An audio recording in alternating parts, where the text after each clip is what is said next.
Hello and welcome to the Wednesday night Grumpy Sound Guy show. I am your host, Mr. J.R. Everhart, the Grumpster himself. Tonight we're going to talk about Soundcraft middle market digital mixers.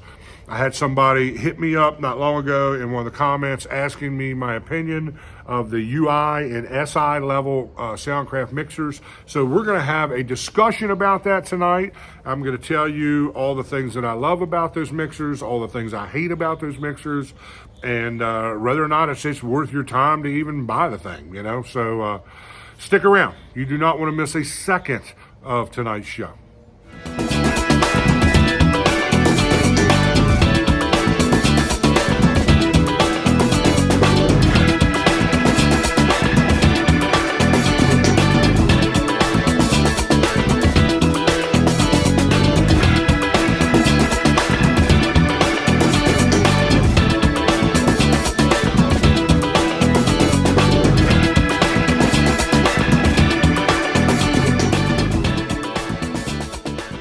Okay, so before we dive into today's content, let me remind you to please subscribe to the YouTube channel. It's absolutely free to subscribe. 80% of you guys watching this video right now is not subscribed to the channel.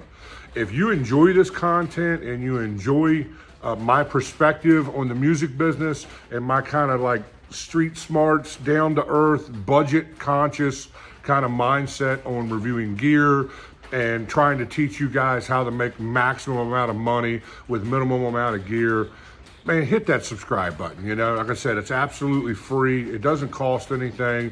Hit the notification bell so you'll get a notification every time we post a video. I have no way of taking that information of you being subscribed and using it in any kind of spam manner or anything like that. So when you subscribe to the channel and hit that notification bell, you're just going to get an alert whenever I post a video. We do daily shorts almost every day, short form videos, and then at least once a week, every Wednesday at 8, we do the Grumpy Sound Guy show. But I'm trying to pour more content into the channel. So we're getting up to 2 and 3 videos a week now, long form videos. We're having these kind of conversations, you know, like we're going to have today, and really, you know, dive in deep and get into the nuts and bolts of whatever the day's subject is. Now, if you're already a member or already a subscriber and you like just really dig what's going on here and you want to see more of this filtered to you, I would ask you to become a member of the channel. You can do that for as low as about $5 a month. You know, that's about the price of a cup of coffee at Starbucks or something like that. Probably, in my area, it's less than a price of a cup of Starbucks coffee.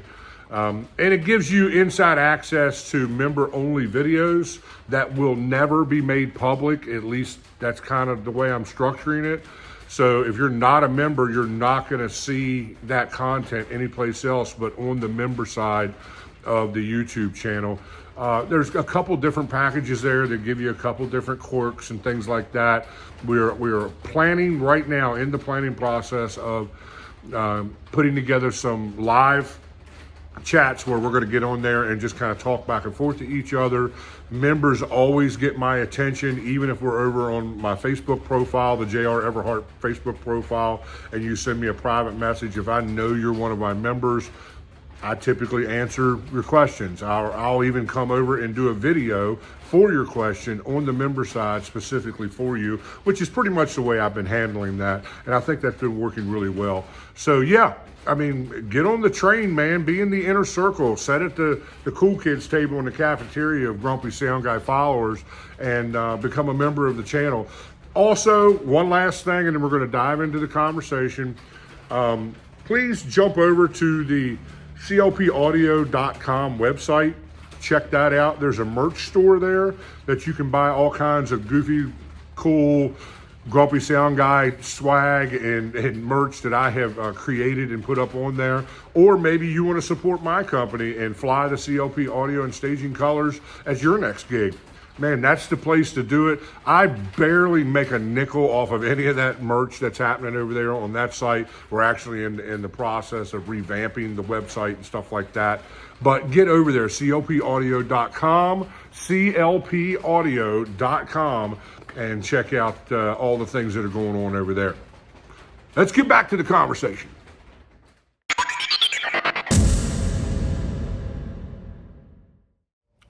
Okay, welcome back. Soundcraft, let's talk about Soundcraft. Let's start with the SI line of Soundcraft mixers. I originally dove into the digital mixing world on a Soundcraft Expression 3. That was the first generation of the SI stuff. I think it went, help me get it right, guys, and I know I'm going to mess it up. Did it go compact next, or was it producer next? They had one that had kind of some lighting controls in it as well, which was kind of a novel idea, but I don't think it really grabbed anybody's attention. And then I think now might be the compact, the SI compact. It's basically the same thing as the Expression. They've had some firmware updates and added a couple features and this, that, and the other. But yeah, I was working for a corporate band at the time that was still analog. We were on an Allen & Heath GL 2400. Full front of house rack like we always carried for all our outboard stuff, insert snake, the whole 9 yards, analog snake to the stage, to the amp rack, and went through an analog crossover. Actually, no, I'm lying. I think we were using a drive rack 260, crossover, system processor on a JBL SRX 700 rig, Crown iTech 6,000 power in that rig. I don't know why I'm giving you all those details. It really doesn't apply to today's content. But that's where we were at. So the guy in the band was wanting to move toward digital, was frightened of it because he's not really super hugely tech savvy, and was really asking my opinion. At that time, the first generation of X32 was really rearing its ugly head. I had heard some nightmare stories about some X32 shutting down. This is first gen, first couple firmware updates of the X32. The one that had the plastic buttons that would stick down all the time and stuff like that. Faders that would quit working, that sort of thing, or would have a mind of their own.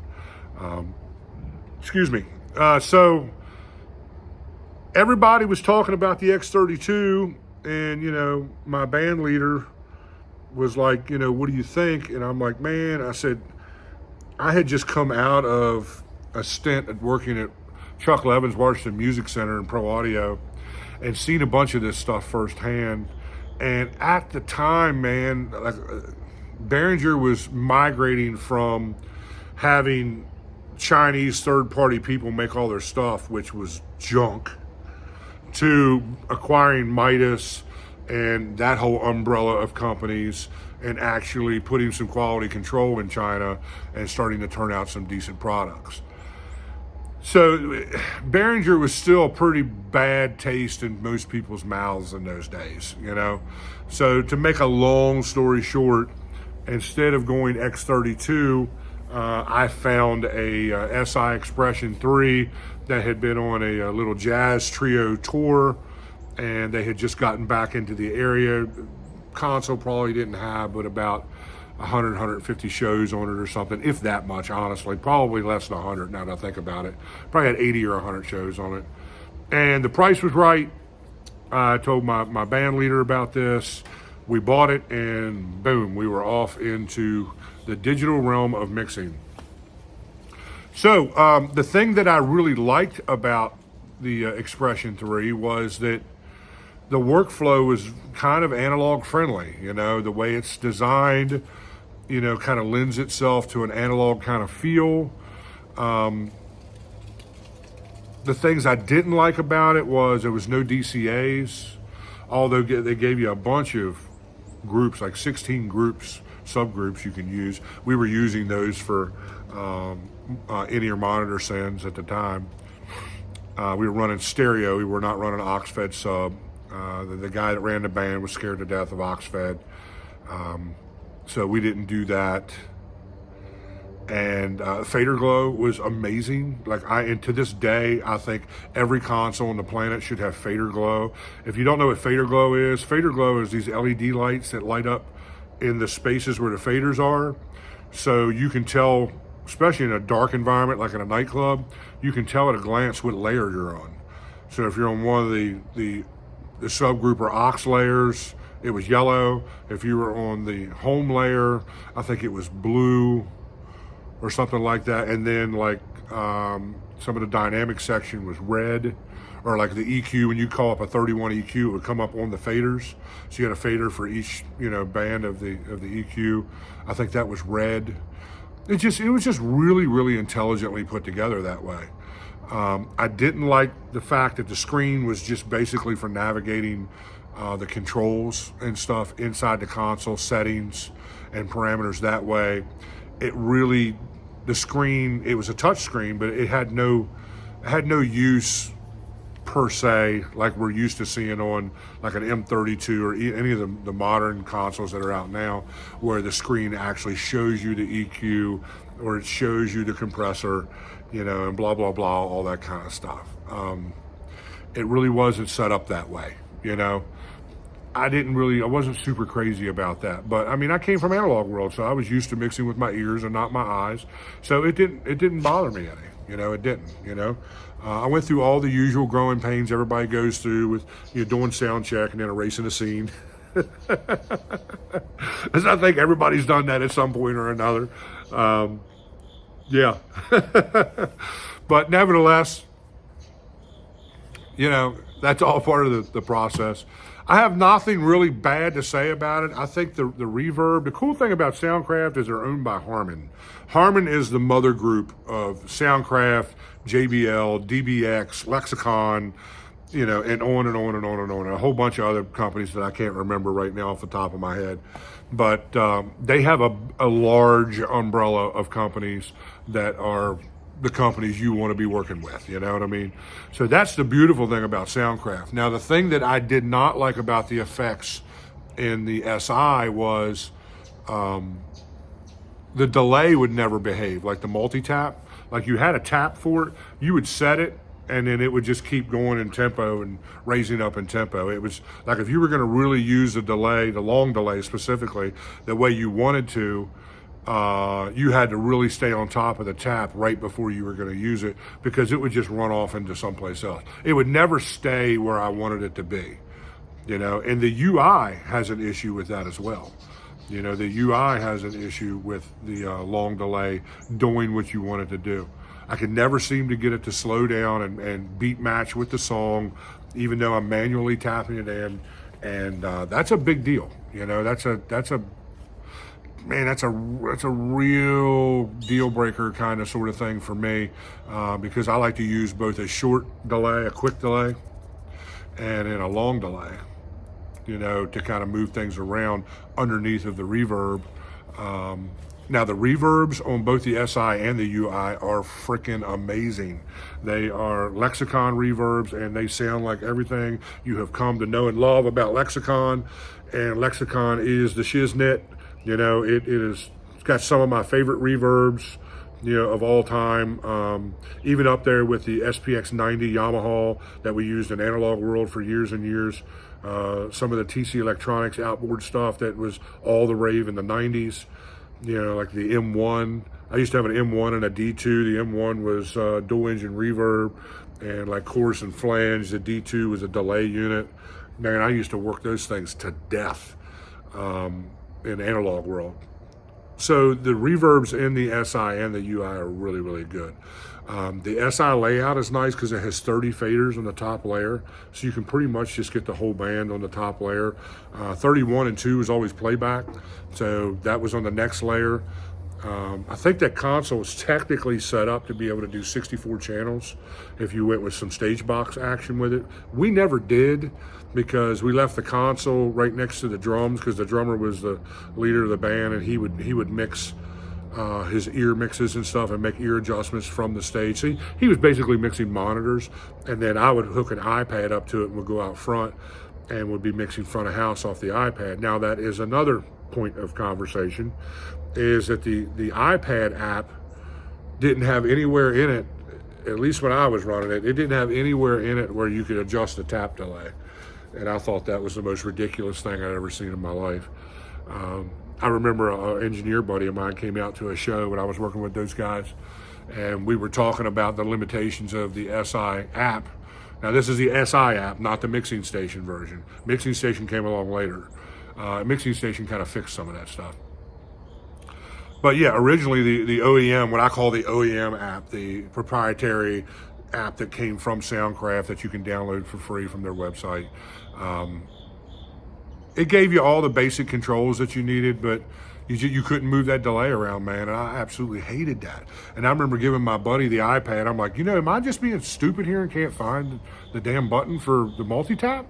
And he was digging around for 10 minutes. He's like, dude, it's just not there. And I'm like, I know. Who would put together an app like this without a multi-tap on the app? I mean, I digress. So for all those little quirks, and all that kind of stuff, we definitely got a lot done with that mixer. That mixer definitely fit the bill. I thought the preamp sounded great. I didn't think there was any problems with anything as far as dependability. It was very durable. They're still using that mixer to this day, and we're almost, geez, man, I'm trying to think. We're about 10 years later, maybe 11 years later since they bought that mixer. And yeah, that thing has been a workhorse, man. I think I upgraded the firmware in it once. I don't work with the band anymore. In fact, I'm not even associated with them in any way. And I don't know if they ever got any new firmware updates after that. But nevertheless, I mean, that thing has been, if it ain't broke, don't fix it. That thing has been literally a workhorse for them. And I almost bought an SI probably last year. One popped up on Facebook Marketplace for something like, it was an Expression 3, 32 channel. The Expression 2 was 24, the Expression 1 was 16 channel. So that's how that worked. And I found one for like, I don't know, $900 or something on Facebook Marketplace. And I mean, I came real close to buying that thing. They make great monitor boards because the ease of getting through, they just have a row of buttons for the auxes. I think they call them subgroups in there because you can treat it like a subgroup, but it also works, it's connected to the outputs as an aux would work. So it kind of does both things at the same time. But it's 16 buttons across the top, or 12 buttons, whatever it is, across the top. Bam, you just hit each person's mix, and then it sends on fader. You're looking at the mix. They make great monitor consoles that way. It's very user-friendly, very easy to use, very easy to navigate. When you put the iPad app on the console, because the other cool thing about it was it had this little area to the left of the console where you could put a laptop or an iPad. That was genius. I'm like, why don't every console have room for a laptop and an iPad on it?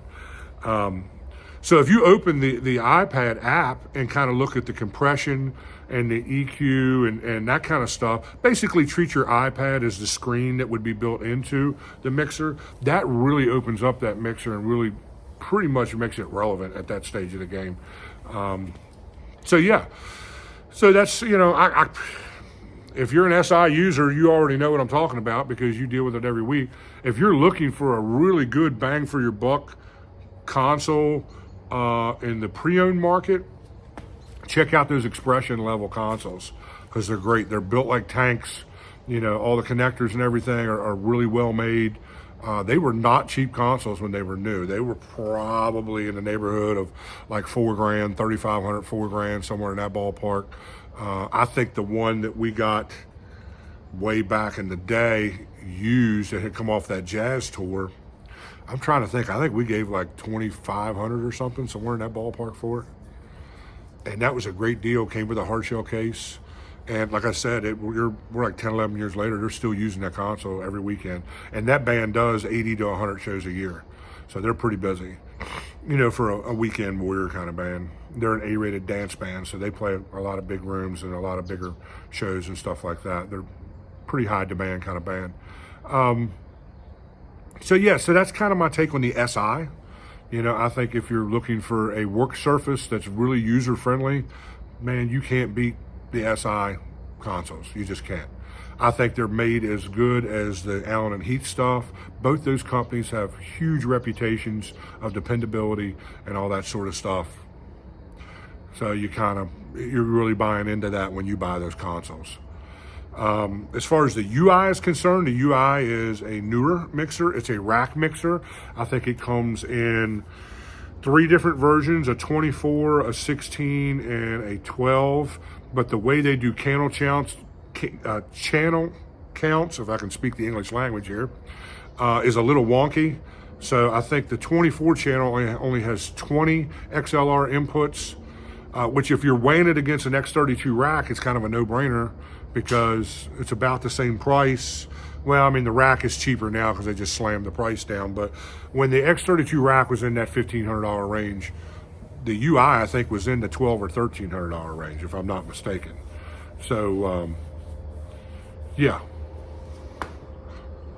It's kind of a no-brainer at that point, you know, because you got 20 inputs instead of 16. The other inputs they're counting is some RCA inputs for like music playback, and then a USB input. You can put a USB stick in it and listen to music off of a USB drive. So that's where they get the other, you know, channels from.